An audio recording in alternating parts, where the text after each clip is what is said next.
Everyone, it's Justin Krieg from Historic Columbus with another episode of Tuesdays with Justin. Today I'm down in the Columbus Historic District standing in front of 405 Broadway, which if you see the house behind me here, many of you may recognize it. It's the Goetchius House. I saw an interesting post on Facebook today that stated that the house was going to be accepting reservations for dining once again beginning tomorrow evening. So the Goetchius House is back in business. But some of you likely have memories of attending weddings or receptions or going to anniversary dinners and birthday parties here over the years. But the Goetchius House has been vacant for a long time. And I thought it was appropriate, since they're opening up tomorrow, to give you all a little bit of history of the house. In 1834, Richard Rose Goetchius moved to Columbus from New York City. And a few years later, he met a young woman here in Columbus, married her, and then built this house at the intersection of 2nd Avenue and 11th Street, where St. Luke's School and Church have a parking lot right across the street from the historic marble YMCA building that was recently renovated.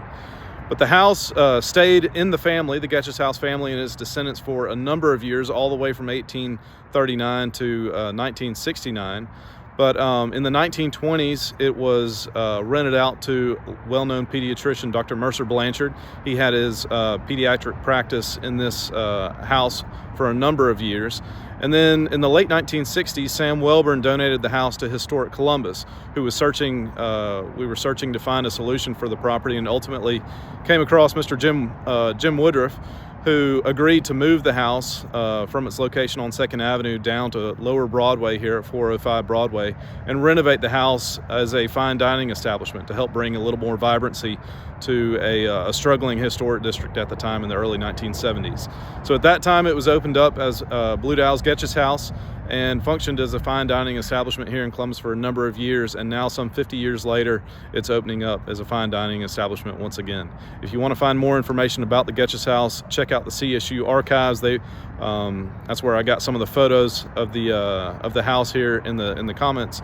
But we're excited to have this be another addition to the historic district once again. With that, we'll see you next Tuesday.